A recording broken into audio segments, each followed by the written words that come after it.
আসসালামু আলাইকুম, আপনারা কেমন আছেন? আজকে আমি ইমেজে HDR এফেক্ট নিয়ে আপনাদেরকে ইমেজ কাজ দেখাবো। সো প্রথমে আমরা যে কোনো একটা র্যান্ডম ইমেজ নিয়ে আপনি কাজ করতে পারেন। সো আমি একটা ইমেজ রয়্যালটি ফ্রি ইমেজ নিয়েছি। সো এটা প্রথমে এটা সিলেক্ট করুন, Ctrl+J সিলেক্ট করুন, এটা কপি হয়ে যাবে। দেন এটা go to filter option, convert to smart filter, তারপর তারপর লেয়ারে ডাবল ক্লিক করুন, এটা সেপারেট উইন্ডোতে ক্লিক ওপেন হয়ে যাবে। আমরা এটাকে সিলেক্ট অবস্থায় যাব ইমেজ থেকে অ্যাডজাস্টমেন্ট লেয়ারে, তারপর HDR টোনিং। সো এখানে আপনি বিভিন্নভাবে আপনি পরীক্ষা নিরীক্ষা করতে পারেন। সো আমরা এখানে এটা না করে আমরা ডিফল্ট প্রিসেটে চলে যাব। আমরা photo realistic high counter select করব, দেন ক্লিক ওকে, Ctrl+S সেভ করব, তারপর আমরা অরিজিনাল লেয়ারে চলে যাবো। দেখেন এটা আপডেট হয়ে গেছে।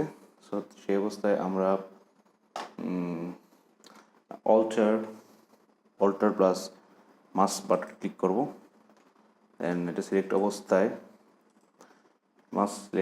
আমি এটাতে আমাদের ব্রাশে যাওয়ার পর আপনি উপরে দেখে খেয়াল করবেন, এটা ফ্লোটা আমরা অ্যারাউন্ড 30 সিলেক্ট করবো, around 30 maybe 30 is good, around 34 or 31।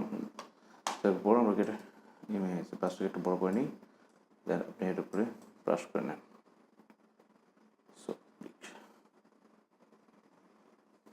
Okay, it's ডান, এটা কমপ্লিট হয়ে গেছে।